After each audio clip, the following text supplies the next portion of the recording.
नमस्कार दोस्तों, स्वागत है आप सभी का आपके अपने इस प्यारे से YouTube channel ideal coaching classes में। तो जैसा कि आप सभी देख रहे हैं कि भाई आपके फर्स्ट एग्ज़ाम की मतलब जो 7 तारीख यानी 7 फरवरी एसएससी जीडी के एग्ज़ाम की फर्स्ट शिफ्ट का वीडियो आपको मिल चुका होगा। अब ये जो वीडियो आया है ये सेकंड शिफ्ट का होने वाला है।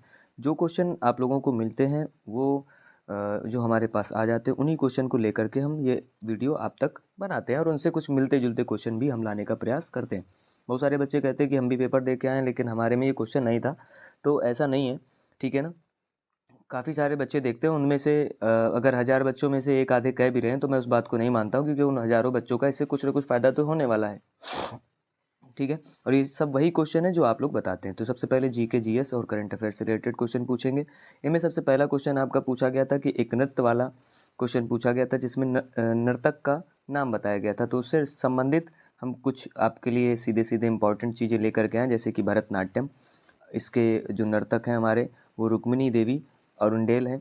कथक पंडित बिरजू प्रसाद, ठीक है। इसी के साथ अगर हम बात करें कुचिपुड़ी की तो वो है यामिनी कृष्णमूर्ति, और इसी के या यमिनी कृष्णमूर्ति भी कह सकते हैं। उड़ीसी के हैं केलुचरण महापात्रा।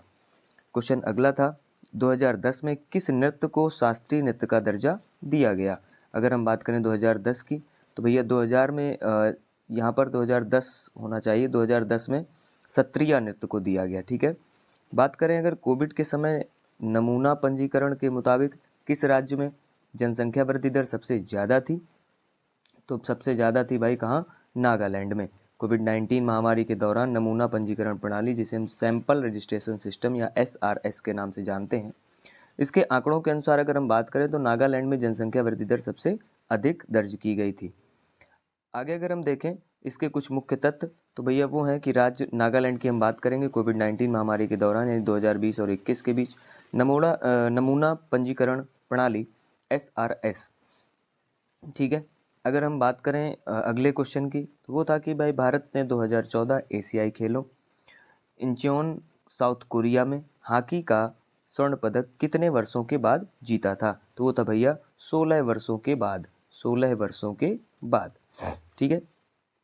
अगर हम बात करें इसी में अगले इसके की पॉइंट्स की, तो वो है कि भारत ने 19 सितंबर से 4 अक्टूबर 2014 तक दक्षिण कोरिया के इंचियोन में आयोजित 2014 एशियाई खेलों में भाग लिया। 16 वर्षों के बाद भारत ने एशियाई खेलों के पुरुष हॉकी टूर्नामेंट में स्वर्ण पदक जीता और परिणाम स्वरूप 2016 ग्रीष्मकालीन ओलंपिक हॉकी टूर्नामेंट के लिए सीधा स्थान अर्जित किया। अगला क्वेश्चन अगर देखें तो 5वें नंबर पे हमारा इस तरह से क्वेश्चन पूछा गया था कि भाई तीसरे खेलो इंडिया शीतकालीन खेल यानी थर्ड खेलो इंडिया विंटर गेम्स का आयोजन कहाँ हुआ था, तो हुआ था गुलमर्ग, या इसी गुलमर्ग कहाँ पर है पूछा जाए तो जम्मू कश्मीर में, या जम्मू कश्मीर के गुलमर्ग में। तीसरे खेलो इंडिया शीतकालीन खेल थर्ड खेलो इंडिया विंटर गेम्स का आयोजन गुलमर्ग जम्मू कश्मीर में हुआ था।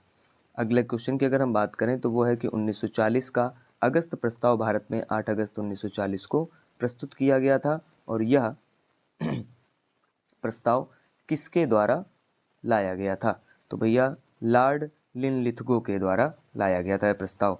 कौन लाया अगर पूछा जाए तो ब्रिटिश वायसराय लॉर्ड लिनलिथगो, ठीक है। कब आया तो 8 अगस्त 1940 को। इसका क्या उद्देश्य था, द्वितीय विश्व युद्ध में भारत का समर्थन प्राप्त करने के लिए ब्रिटिश सरकार ने यह प्रस्ताव दिया। बात करें अगर इनकी प्रतिक्रिया की तो वो था कांग्रेस ने प्रस्ताव ठुकरा दिया था, क्योंकि इसमें भारत को पूर्ण स्वतंत्रता का कोई स्पष्ट आश्वासन नहीं दिया गया था। अगर हम बात करें इसी में कि मुस्लिम लीग ने इसे क्या किया था, स्वीकार किया था, क्योंकि इसमें उनके अलग राज्य यानी पाकिस्तान की मांग के लिए रास्ता खुला खुला दिख रहा था उनको, ठीक है। इसी में अगर हम बात करें कि जो लॉर्ड लिनलिथगो थे वो 1936 से 1943 तक भारत के वायसराय रहे थे, ठीक है। अगला अगर हम बात करें 7 नंबर क्वेश्चन कुछ इस तरह से था कि लोकसभा के स्पीकर, अध्यक्ष और डिप्टी स्पीकर, जिनको हम उपाध्यक्ष कहते हैं, इनकी नियुक्ति से संबंधित अनुच्छेद के बारे में पूछा गया था। तो भाई इनसे जो लोकसभा स्पीकर और डिप्टी स्पीकर होते हैं उनसे संबंधित जो अनुच्छेद होता है वो होता है 93। लोकसभा के स्पीकर जिनको हम अध्यक्ष कहते हैं, डिप्टी स्पीकर जिनको उपाध्यक्ष कहते हैं, इनकी नियुक्ति से संबंधित है कौन सा, अनुच्छेद 94। स्पीकर और डिप्टी स्पीकर के पद रिक्त होने, हटाने या त्याग पत्र से संबंधित अनुच्छेद 94। अनुच्छेद 95 स्पीकर की अनुपस्थिति में डिप्टी स्पीकर के कर्तव्य से संबंधित। अनुच्छेद 96 स्पीकर या डिप्टी स्पीकर को हटाने की प्रक्रिया से संबंधित। अनुच्छेद 97 स्पीकर और डिप्टी स्पीकर के वेतन और भत्तों से संबंधित। बात करें अगर क्वेश्चन नंबर 8 तो वो था गुड़ी पाड़वा का त्यौहार किस राज्य में विशेष रूप से मनाया जाता है, तो वो राज्य हमारा है कौन सा, महाराष्ट्र। कौन सा त्यौहार, तो गुड़ी पाड़वा, ठीक है, महाराष्ट्र में मनाया जाता है, जो ज़्यादातर महाराष्ट्र राज्य में मनाया जाता है। फसल के मौसम की शुरुआत करता है। चंद्रसौर हिंदू कैलेंडर के अनुसार महाराष्ट्रियन इस दिन को नए साल के दिन के रूप में मनाते हैं, मतलब न्यू ईयर के रूप में मनाते हैं। अगर हम बात करें इसी में, गुड़ी जो ब्रह्मा के झंडे को संदर्भित करता है और पाड़वा जो चंद्रमा के उज्ज्वल चरण के पहले दिन को संदर्भित करता है। तो जो गुड़ी पाड़वा, इसमें दो शब्द हैं, ठीक है, गुड़ी पाड़वा, ठीक है। चलिए क्वेश्चन नंबर नेक्स्ट जो कि हमारा 9 नंबर है, उसमें क्या है कि भाई साल 2010 में किस नृत्य को यूनेस्को की मानवता की अमूर्त सांस्कृतिक विरासत की सूची में शामिल किया गया। तो अगर हम इनकी बात करें नृत्य की, तो वो है छऊ नृत्य। कौन सा नृत्य भाई, छऊ नृत्य, ठीक है। साल 2010 में छऊ नृत्य को यूनेस्को की मानवता की अमूर्त सांस्कृतिक विरासत सूची में शामिल किया गया। अगला क्वेश्चन नंबर 10, कथकली और मोहिनी अट्टम नृत्य किस राज्य का है। तो कथकली और मोहिनी अट्टम की अगर हम बात करें तो ये हमारा किस राज्य का है, केरल राज्य का है। कथकली शास्त्रीय भारतीय नृत्य का एक प्रमुख रूप है और यह कला की एक कहानी नाटक शैली है, लेकिन पारंपरिक रूप से पुरुष अभिनेता नर्तकियों द्वारा पहने जाने वाले विस्तृत रंगीन मेकअप, वेशभूषा और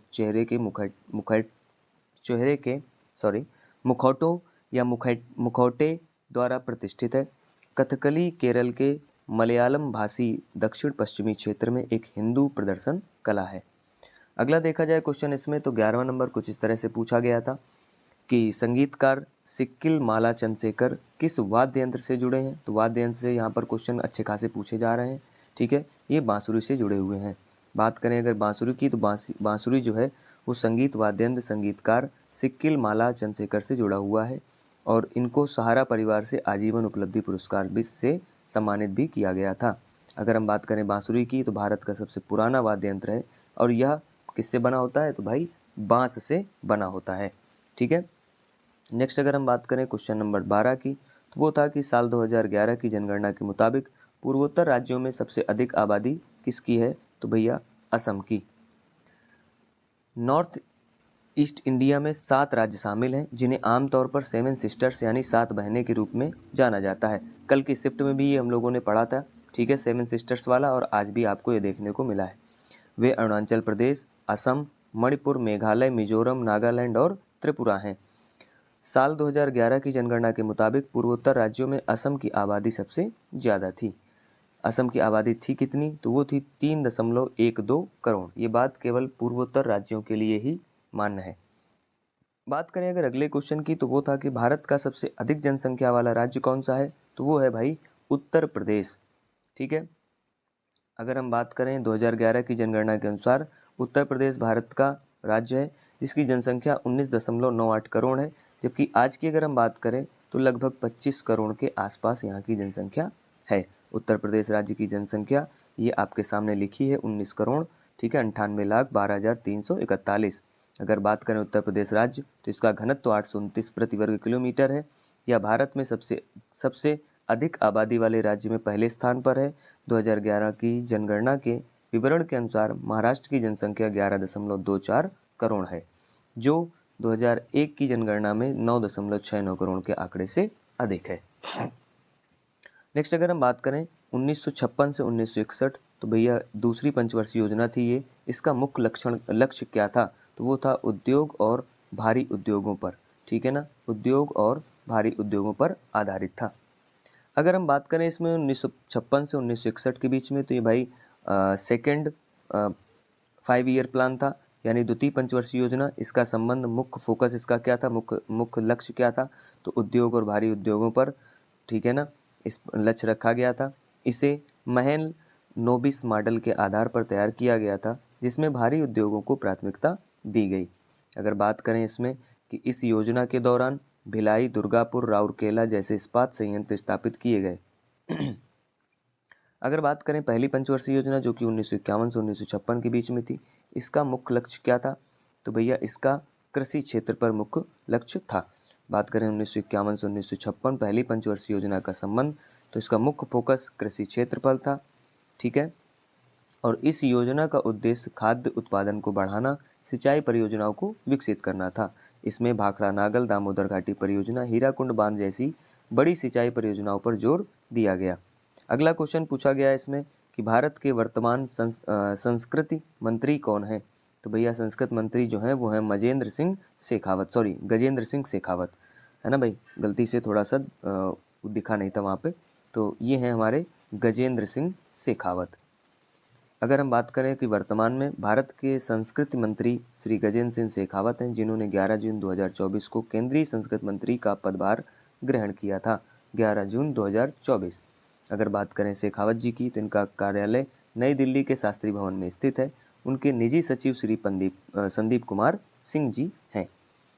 बात करें अगले क्वेश्चन की, जो कि हमारा 17 नंबर में पूछा गया था कि राज्य और केंद्र के बीच पृथक्करण यानी विभाजन का प्रावधान भारत के संविधान की किस अनुसूची यानी शेड्यूल में दिया गया है?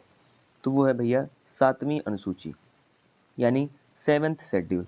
ठीक है, तो भारतीय संविधान की 7वीं अनुसूची में केंद्र और राज्यों के बीच में शक्तियों का विभाजन बताया गया।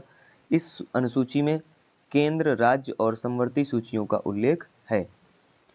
ठीक है, अगर हम बात करें इसी में हिंदी की, तो देख लेते हैं भाई हिंदी। गद्यांश से 5 क्वेश्चन, बहुवचन से 1 क्वेश्चन देखने को मिला, वाक्य शुद्धि मुहावरे 2 कम से कम देखने को मिले यहाँ पर।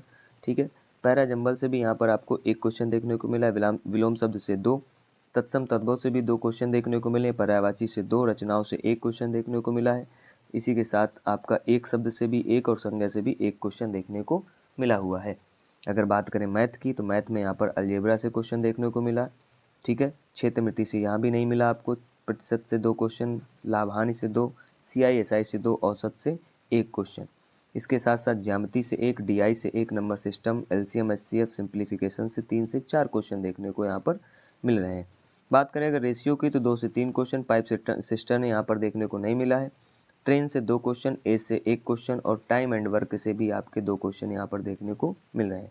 इसी के साथ अगर हम रीजनिंग की बात करें, तो ब्लड रिलेशन से 2 क्वेश्चन, नंबर सीरीज से 2 क्वेश्चन, वेन डायग्राम से 1 क्वेश्चन, एनालॉजी नहीं थी, डाइस से 1 क्वेश्चन, मैथमेटिकल ऑपरेशन भी नहीं था, सिलोजिज्म से 1 या 2 क्वेश्चन। इसी के साथ साथ कोडिंग डिकोडिंग से 3, मिरर इमेज से 1, काउंटिंग फिगर से 1, फिगर सीरीज से 1, मिसिंग नंबर से भी 1 क्वेश्चन देखने को मिल रहा है। इसी के साथ साथ word formation, similar set, sitting arrangement और कथन निष्कर्ष से भी 1 और पजल से भी 1 क्वेश्चन देखने को मिल रहा है। तो इसी के साथ यहाँ पर आपकी क्लास समाप्त होती है। लगातार जुड़े रहने के लिए बहुत बहुत आभार सभी का, थैंक यू। और हम चाहते हैं कि आप हमारे इस चैनल को लाइक, शेयर, सब्सक्राइब करना बिल्कुल ना भूलें और इसी तरीके से प्रेम बनाए रखें, ताकि आपको और भी वीडियो लगातार मिलती रहें इनसे रिलेटेड, और आपके उज्जवल भविष्य की कामना करते हुए, ठीक है, आज की क्लास यहीं पे समाप्त करते हैं। कल जिनका पेपर है उनको सभी को ऑल द बेस्ट हमारी तरफ से। थैंक यू सो मच, जुड़े रहने के लिए बहुत बहुत आभार, धन्यवाद। जय हिंद, जय भारत।